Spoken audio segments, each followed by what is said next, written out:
তো এরা কবে লক্ষ লক্ষ মানুষকে মারলো, এরা কবে যুদ্ধাপরাধী করলো, এরা কবে লক্ষ লাখ মা বোনকে ইজ্জত করলো? এটা তো একটা জাতীয় নেতার কাছ থেকে আমরা আশা করতে পারি না।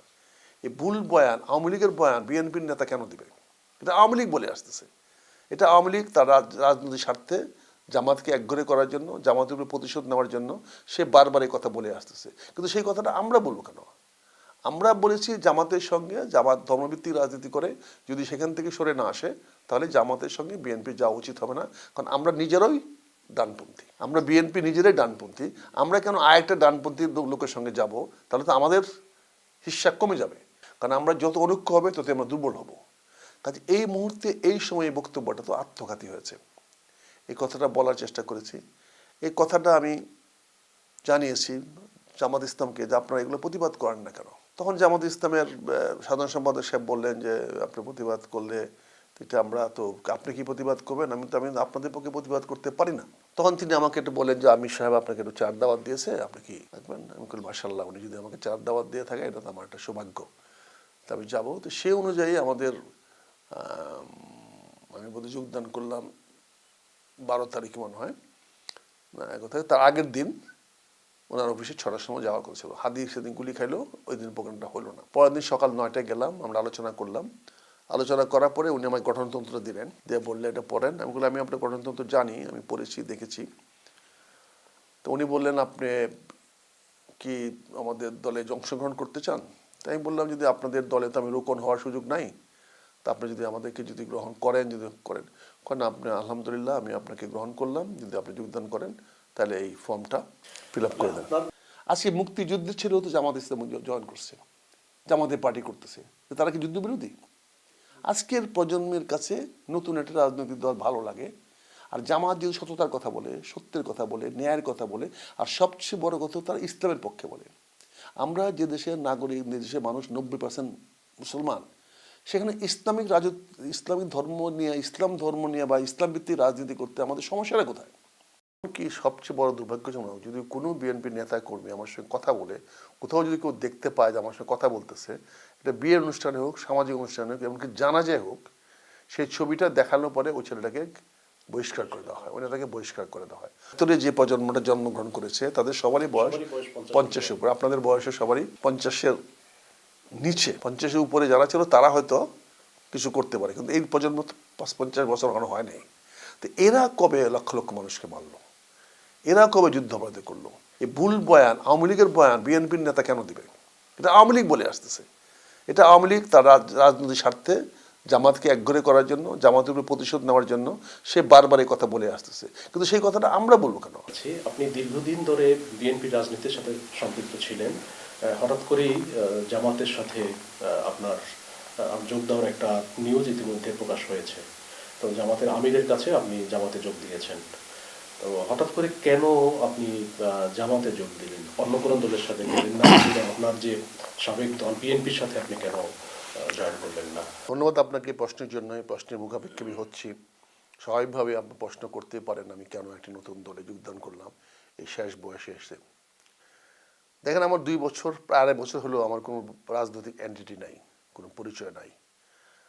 আমি যে দলটি জীবন করে আসছি, যে দলের প্রতি আমার নিষ্ঠা, সততা, একাগ্রতার কোনো কিছুর অভাব ছিল বলে আমি মনে করি না। আমার নেতার প্রতি আমার আনুগত্যেরও কোনো অভাব ছিল বলে মনে করি না। কিন্তু গত 2.5 বছর ধরে আমাকে দল থেকে বহিষ্কার করে রাখা হয়েছে। আমাকে দলে কোনো রকম কার্যক্রমে অংশগ্রহণ করতে দেওয়া হচ্ছে না, হয় না। এমনকি সবচেয়ে বড় দুর্ভাগ্যজনক, যদি কোনো বিএনপি নেতা কর্মী আমার সঙ্গে কথা বলে, কোথাও যদি কেউ দেখতে পায় যে আমার সঙ্গে কথা বলতেছে, এটা বিয়ের অনুষ্ঠানে হোক, সামাজিক অনুষ্ঠানে হোক, এমনকি জানাজায় হোক, সেই ছবিটা দেখানোর পরে ওই ছেলেটাকে বহিষ্কার করে দেওয়া হয়, ওই নেতাকে বহিষ্কার করে দেওয়া হয়। সম্প্রতি নির্বাচন ঘোষণা হয়েছে, আমার এলাকায় মনোনয়ন দেওয়া হয়েছে। আমি মনোনয়ন ব্যাপারে আমার কোনো আপত্তি নাই, কারণ আমি যেহেতু নির্বাচন করব না, 1 বছর আগে থেকে বলে আসতেছি আমি নির্বাচন করব না। সেক্ষেত্রে কাকে মনোনয়ন দিল সেটা আমার বিবেচ্য বিষয় নয়। তবে স্বাভাবিকভাবে আশা করেছিলাম একজন সাবেক নেতা হিসাবে, বিএনপির একজন একনিষ্ঠ ভক্ত হিসাবে আশা করেছিলাম যে আমাদের সঙ্গে একটা সলাপ পরামর্শ করবে বা আমাদের একটা অভিমত নিবে। অতীতে আগে নিয়েছে। আমি সব ইলেকশন করি নাই, আমি মাঝে মাঝে অনেক ইলেকশনই করি নাই, কিন্তু সেখানে আমার অভিমত বা আমার মতামত নিয়েছে দেশমাতা খালেদা জিয়া, আমার মতামত, এমনকি দলের মহাসচিব নির্বাচনের বেলাও আমার মতামতটা উনি নিয়েছেন, প্রশ্ন করে জিজ্ঞাসা করছেন তুমি কি মনে করো, কিন্তু এখন তো আমাকে জিজ্ঞাসা করার প্রয়োজন মনে করে না। তো সাম্প্রতিক তারেক রহমান সাহেব একটা বক্তব্য দিয়েছেন, যে বক্তব্যটা বস্তুনিষ্ঠ নয়, বাস্তবতার সঙ্গে এটার কোনো মিল নাই। তিনি বলেছেন যে জামাতে ইসলাম, সরাসরি বলেন নাই, বাট একটি রাজনৈতিক দল যারা আজকে ভোটের বাজারে ঘুরে বেড়াচ্ছে, সেই রাজনৈতিক দলটি 71 সনে লক্ষ লক্ষ মানুষকে হত্যা করেছে, লক্ষ লক্ষ মা বোনের ইজ্জত নষ্ট করেছে। এটা পরিষ্কারভাবে উনি জামাতে ইসলামের প্রতি ইঙ্গিত করেছেন এবং স্পষ্টই করেছেন, ইঙ্গিত স্পষ্টকরণই করেছেন। পরবর্তী বক্তৃতাতেও আরও উনি আরও দুই একটা কথা বলেছেন, আরও অনেক কিছু বলার চেষ্টা করেছেন, বুঝতে পারছেন না, বলার চেষ্টা করেছেন। সেখানে আমি বিষয়টা আমার কাছে খুব খারাপ লেগেছে।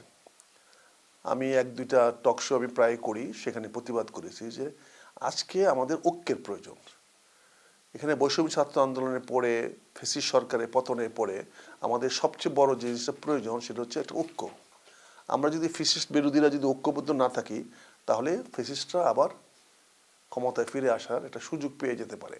কারণ আমরা যত অনৈক্য হবে তত আমরা দুর্বল হব। কাজে এই মুহূর্তে এই সময় বক্তব্যটা তো আত্মঘাতী হয়েছে। এই কথাটা বলার চেষ্টা করেছি।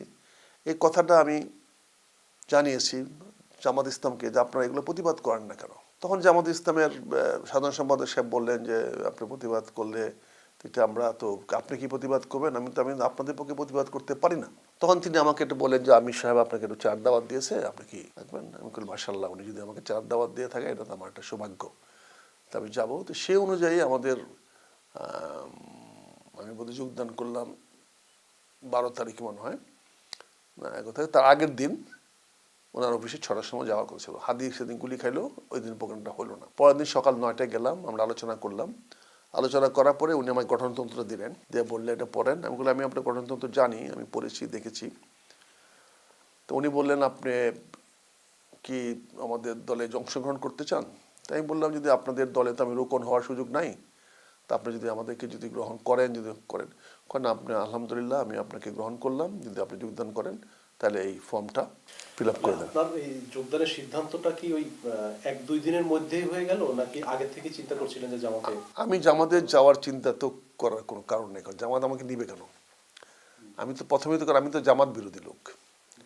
আমি সেই 91 সন থেকে আমি জামাতকে সঙ্গে বিএনপি সখ্যতার বিরোধিতা করে আসছি, জামাত নিবে কেন। কিন্তু আমার কাছে খারাপ লেগেছে যে বর্তমান প্রজন্মের জামাত তো স্বাধীনতা বিরোধী না, বাংলাদেশের স্বাধীনতারা বিশ্বাস করে, মুক্তিযুদ্ধে বিশ্বাস করে।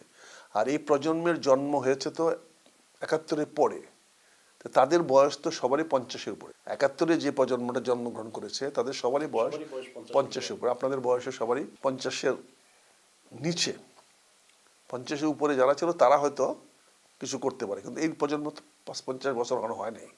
তো এরা কবে লক্ষ লক্ষ মানুষকে মারলো, এরা কবে যুদ্ধাপরাধী করলো, এরা কবে লক্ষ লাখ মা বোনকে ইজ্জত করলো, এটা তো একটা জাতীয় নেতার কাছ থেকে আমরা আশা করতে পারি না। এই ভুল বয়ান আওয়ামী লীগের বয়ান বিএনপির নেতা কেন দিবে? এটা আওয়ামী লীগ বলে আসতেছে। এটা আওয়ামী লীগ তার রাজনৈতিক স্বার্থে জামাতকে একঘরে করার জন্য, জামাতের উপরে প্রতিশোধ নেওয়ার জন্য সে বারবার এই কথা বলে আসতেছে। কিন্তু সেই কথাটা আমরা বলবো কেন? আমরা বলেছি জামাতের সঙ্গে, জামাত ধর্মভিত্তিক রাজনীতি করে, যদি সেখান থেকে সরে না আসে তাহলে জামাতের সঙ্গে বিএনপি যাওয়া উচিত হবে না। কারণ আমরা নিজেরাই ডানপন্থী, আমরা বিএনপি নিজেরাই ডানপন্থী। আমরা কেন আরেকটা ডানপন্থী লোকের সঙ্গে যাব? তাহলে তো আমাদের হিস্সা কমে যাবে। এই জন্য আমি বিরোধিতা করে আসতেছিলাম। তো এই প্রতিবাদটা ওনাদের কগনিজেন্সে নিয়েছেন, আমার এই প্রতিবাদটা ওনারা নিয়েছেন।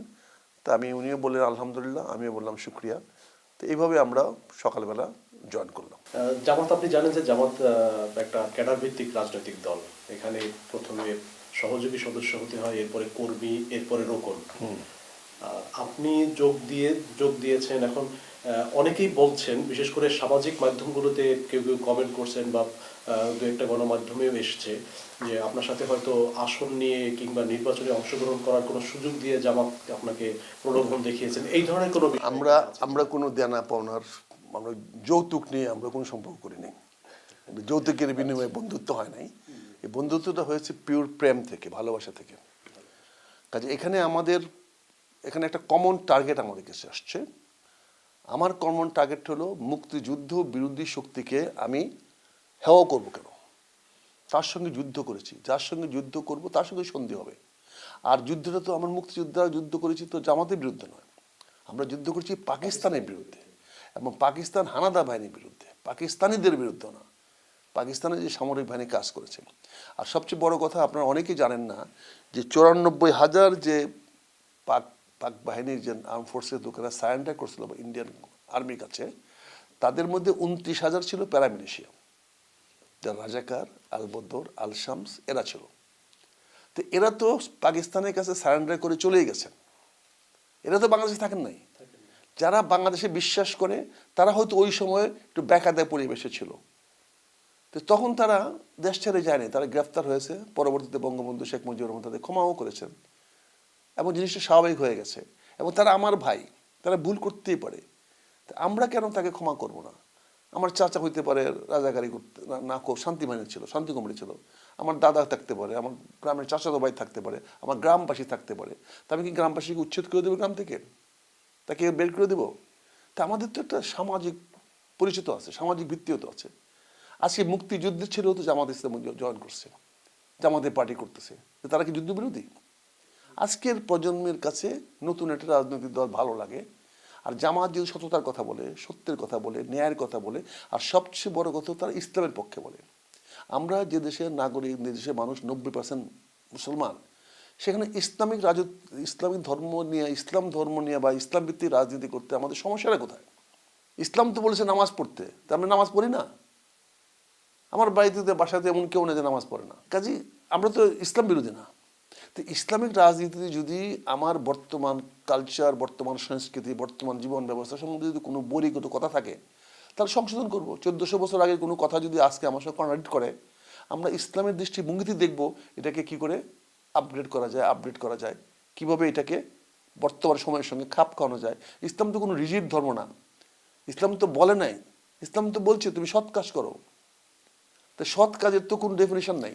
এখন তো জামাত শরিয়া আইন প্রতিষ্ঠা করবে, এই ধরনের কোনো ঘোষণাও তো এখন দিচ্ছে না। জামাত তো শরিয়া, আমি তার তো গঠনতন্ত্র দেখলাম, শরিয়া আইন বলে কোনো জিনিস জামান তো বলে নাই। জামান বলছে আমরা যা কিছু করবো আল্লাহ সন্তোষের জন্য করবো। তা আমি তো আল্লাহ সন্তোষের জন্য ভাত খাওয়ার সময় বিসমিল্লাহির রহমানির রহিম ভাত খাই। আমি খাচ্ছি না, আমি আল্লাহর নিয়ামতটাকে স্বীকার করে আমি খাচ্ছি। আমি যে কোনো কাজ করি, তা আমার দলের জেনারেল জিয়াউর রহমান তো বিসমিল্লাহির রহমানির রহিম সংবিধান রেখে গেছেন, তাহলে উনি কি জামাত হয়ে গেছিলেন বলেন? তো এই যে কন্ট্রাডিকশনগুলো, আওয়ামী লীগ তার নিজের মতো করে বয়ান দিয়েছে, আমি কেন সেই বয়ানের কথা বলবো?